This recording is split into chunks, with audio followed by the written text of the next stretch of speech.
Through discipline comes freedom. This quote is attributed to Aristotle.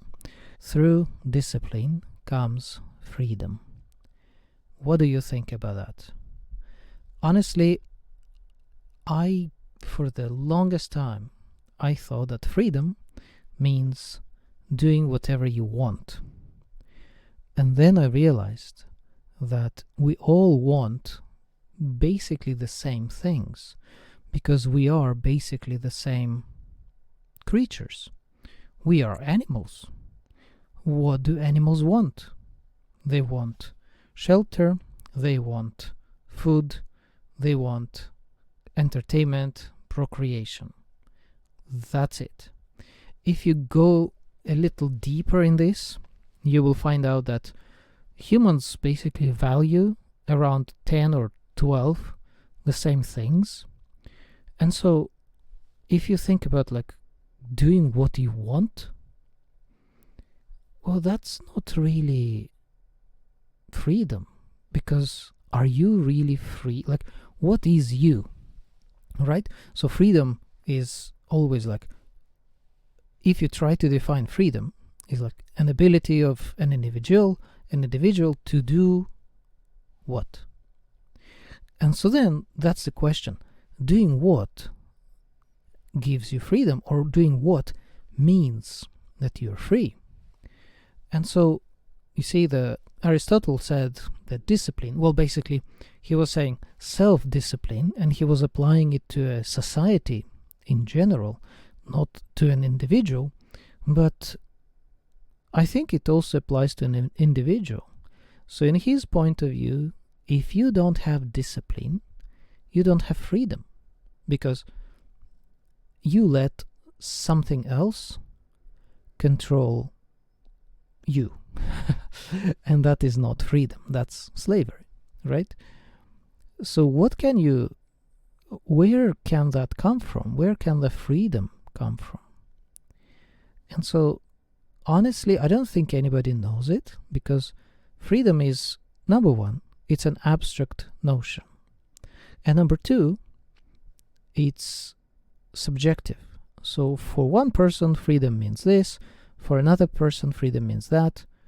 How do we know what is freedom? Because it's so abstract, we can't measure it, and so because of that, nobody really knows what it is. I propose an idea that freedom is your ability to execute your decisions. What does it mean? It kind of opposes the idea of desire. So if your decision is made based on your desire, well, that's fine. So since a very, very young age, I realized that there are basically two parts. They are your feelings and your thoughts, right? And so sometimes your feelings help you think, and sometimes your thoughts help you deal with your feelings. And so these two have to work together in unison, if you want. And usually they do, actually. But here's the thing. If you let one of these control too much, then you might get unbalanced. Let's say you don't have emotions, you think too much. Or you have too many emotions, you don't think enough. That's a problem. But regardless, so my point is, usually people feel or think that freedom is basically doing whatever you feel like doing. Oh, today I want to do this, or oh, I want to be naked, or anything, right? Then is that real freedom? Basically, that's my question. And please let me know what you think in the comment section, because I think nobody really knows what real freedom is. And so your opinion is as good as anyone's. So let's all share, let's talk about this, and hopefully we can come to a better definition. But for now, I'm proposing that freedom is your ability, to the degree to which you're able to put your ideas and decisions into practice. So, for example, I decide to yes, for a great example, today I decided that I would record a podcast like I am doing now. But today I also had a meeting. And so this meeting took a really long time. And so A, I was exhausted, and B, I had no time. I had like 15 minutes before my lessons would begin. So it's impossible, right? And so today I had a choice. In the evening, right now, I am recording this podcast, but I had a choice of feeling, no, I don't want. Honestly, I don't feel like doing it.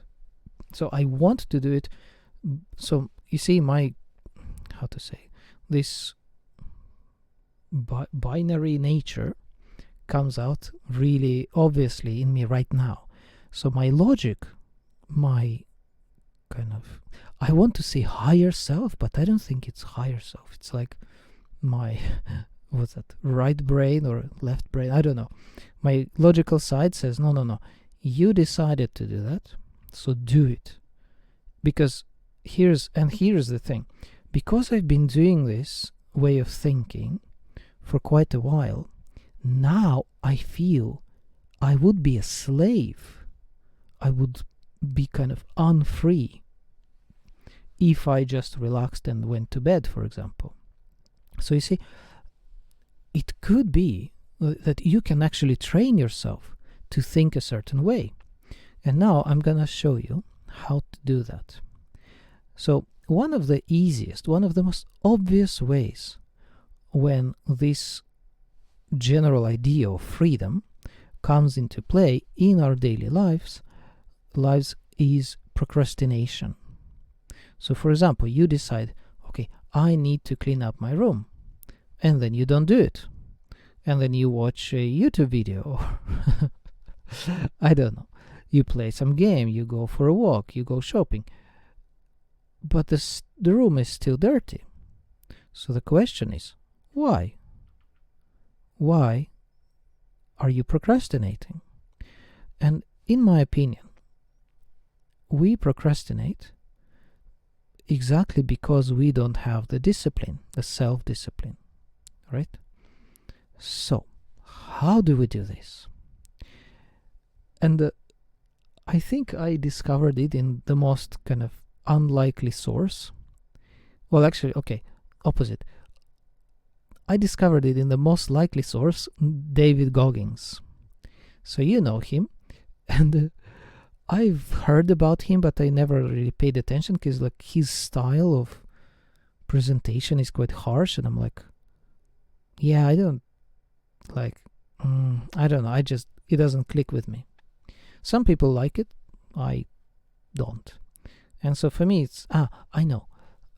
For me, I felt that his style, his communication style was a bit exaggerated. And when I feel that, I feel, well, if you're exaggerated, why? Like, what are you trying to show? You know, like, why are you exaggerating? Why don't you be yourself? Something like that.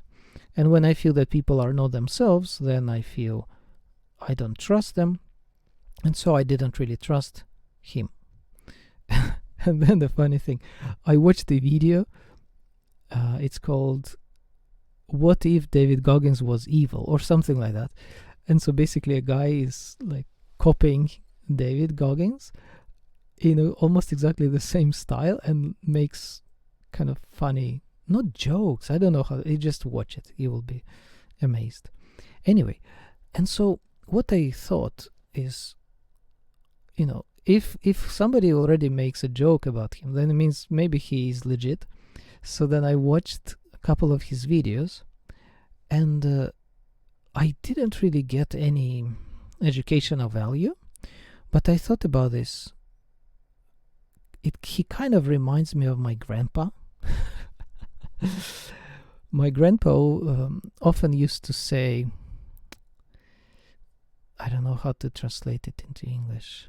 In Russian, it's "Zanichayna bьют отчаянно." So he used to say a lot of these kind of rhyming sayings. "Zanichayna bьют отчаянно." What does it mean in English? It means for oops, I'm sorry, you will be punished. So basically, the idea is that it doesn't matter even if you're sorry, the punishment will come to you. So whatever you do matters more than whether or not you intended to do it. And so basically his attitude, my grandpa's attitude to discipline was kind of like that. He would exercise every day. He would promote the same habits. In my case, he and my grandma used to eat quite healthy, and maybe that's one of the reasons why my grandma lived to 95, I believe, and kept her sanity. So yes, anyway, so that's my point. So Goggins reminded me of my grandpa, and I knew, like, somehow I got this message without him actually saying it. And what was the message is that whenever you don't want to do something, do it. This is so weird. It's for example, for me, I had this problem with washing the dishes. Imagine this. So I have a dinner, right? So I have a plate. Then I usually, after I finish, let's say, on the plate there is rice and fish. Then when I finish those, I would eat, let's say, nuts, because they keep me full. And then I would eat, let's say, a banana, and then I would drink something. So usually I would, and before I would even read news as I'm eating. And so what would happen is that I would do these for, oh my God, like 40 or even more minutes, not because I really enjoyed, let's say, news, or because I enjoyed, eating dinner, but because I didn't want to wash the plate. So I finished the rice and the fish, and now I'm, let's say, eating nuts, but I really don't want to wash the plate, so I just keep eating, and then I would find the news, and I'm reading, and I would realize that I don't want to read more, but I kind of can't stop. And the kind of similar situation, I feel so embarrassed to tell you about this, but anyway, I would have similar situation when I'm, let's say, getting ready to bed, but before that I have to brush my teeth. And so I know that because I have to brush my teeth, I have to go to the sink and brush.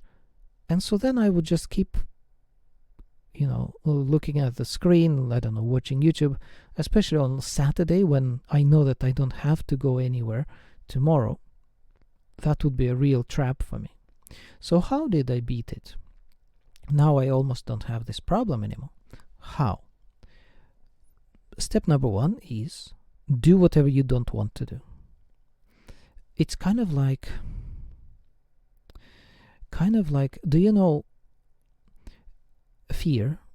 Imagine you are in a dark room and then you see something that looks like an insect, for example, a big insect, okay?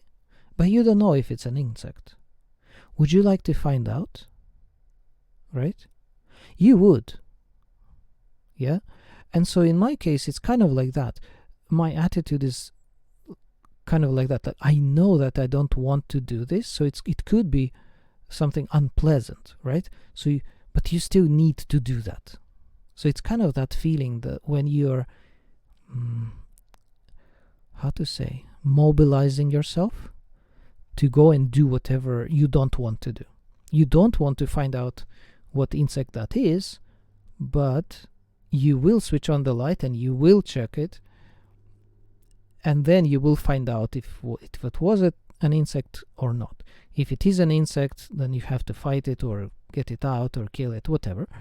But you have to do it. You can't just say, I don't feel like doing it, Or oh, I don't know if that's an insect, it's so dark, I can't see it, but maybe it's not, it's okay. You don't do that, right? So why you can't do the same, but with this thing that you don't want to do? So this is kind of fighting approach. So now today, for example, I'm like, so there is a plate. So I haven't eaten nuts. I'm gonna wash my plate. And now I'm gonna tell you the next step that is completely crucial. If you don't do that, this will probably not work. The next step is to ask yourself, how did it go? So I used this trick or method to change so many things in my life.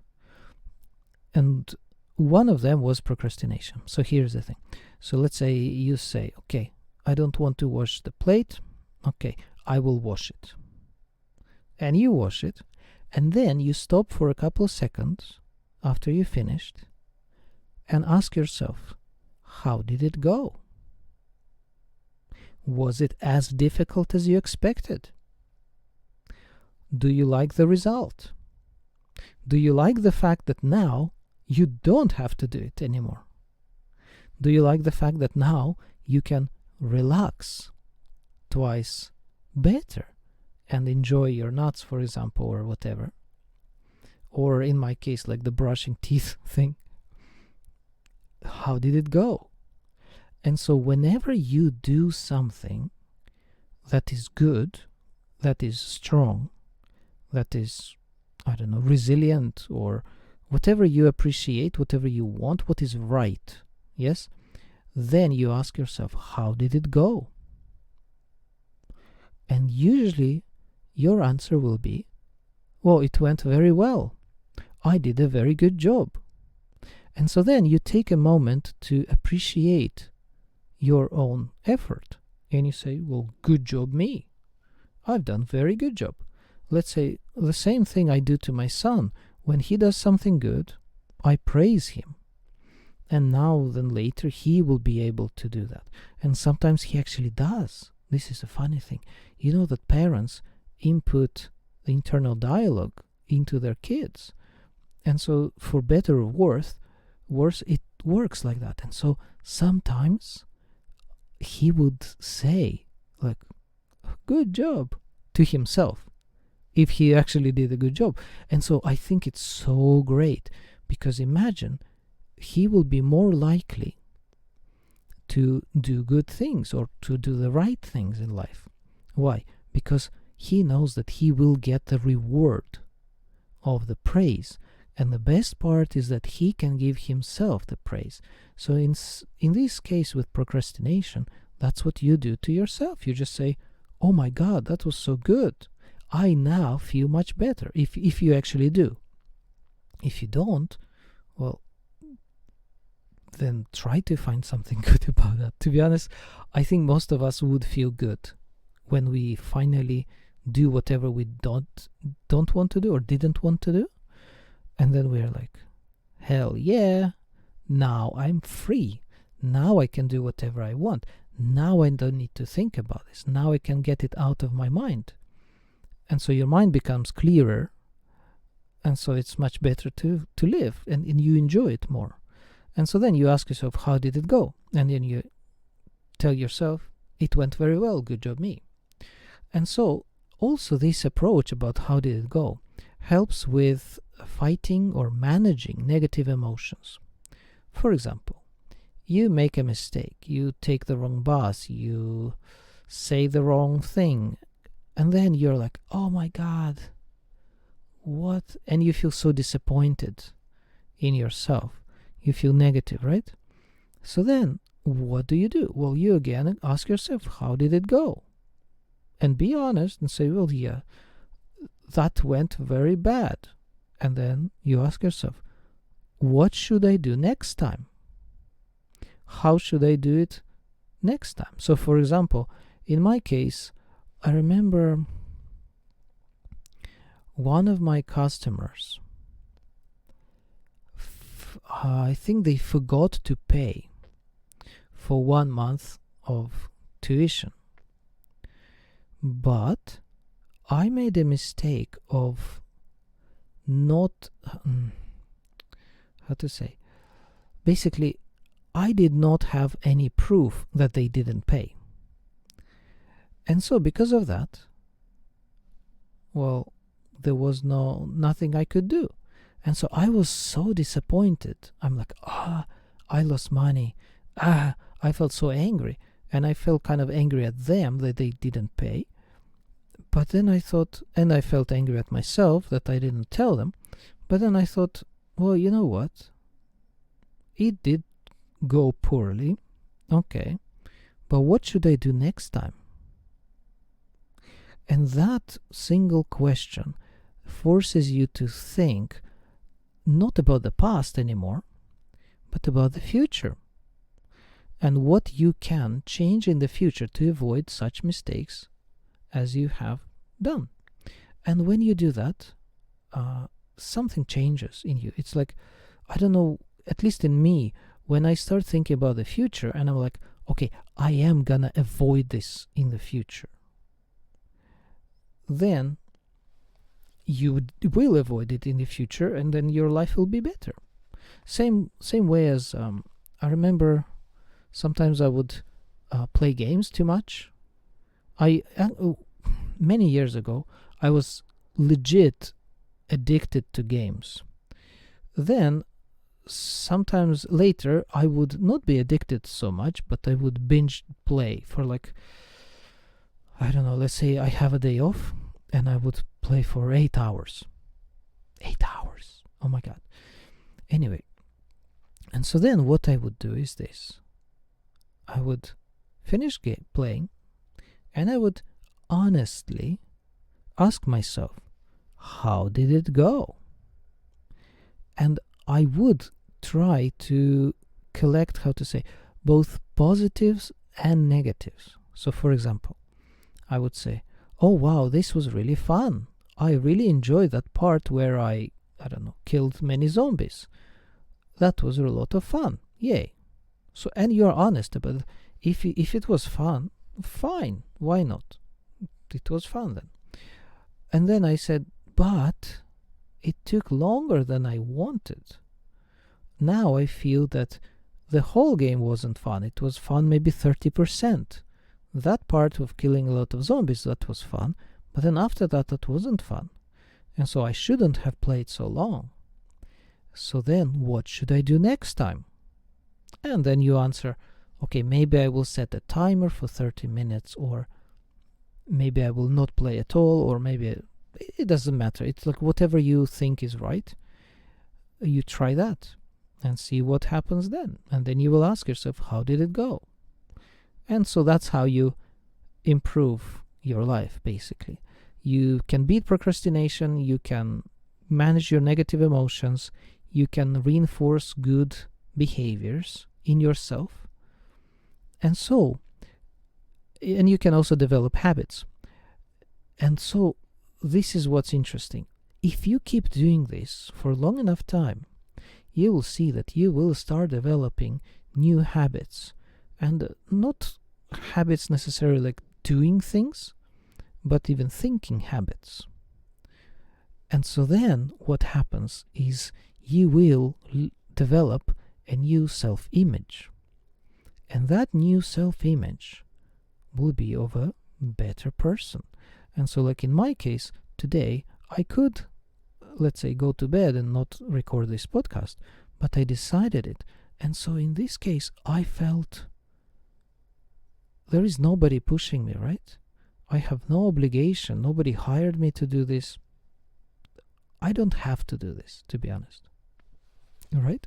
But I decided that I will do it. And so then, because I decided, now I felt even just the thought of not doing it today felt so wrong, so I want to say disgusting, kind of slightly disgusting, you know? And it's like, no, I'm not that kind of person. ew. Like, I felt that I would be a liar. So I made a plan to record today, right? So I told myself I will do it today. But then if I don't do it today, what does it make me? It makes me a liar. Would you say to somebody, oh, I will do it today, and then you don't do it? Well, you're a liar. Do you want to be a liar? Probably not. So in this case, this is what I mean. When you develop these new habits, when you follow these steps that I told you, how did it go? What should I do next time? Then you will develop stronger personality, better personality, whatever that means in your case. And then you will develop new self-image that will help you not revert back to your old habits. And that's how you can create more discipline in your life, by just like attacking whatever you don't want to do, and just do that first. Also, like, for example, sometimes if you focus, when you start fighting your procrastination, you will see that focus usually actually helps you achieve more. For example, today, focus is actually opposite of procrastination. This is what I meant. Today, I mentioned in one of the videos before that I wanted to put a raised bar on my bicycle. And so I bought a bar and I was going to install it, but I was planning to install it on Friday. Today is Wednesday.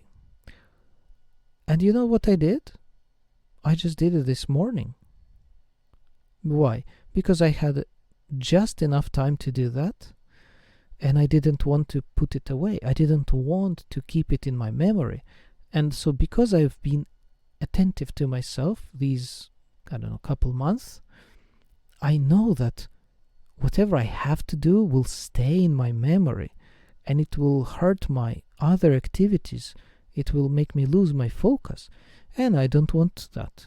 So I put a new bar today, and one of the best examples of that was that I couldn't fold my bicycle before I would change the handlebar. So you see, my bicycle was in my room right next to my exercise bike, and it was kind of disturbing my daily life because it was difficult to reach to the window, for example. And so you see, the procrastination can make your life worse. Obviously, physically worse. In my case, it did.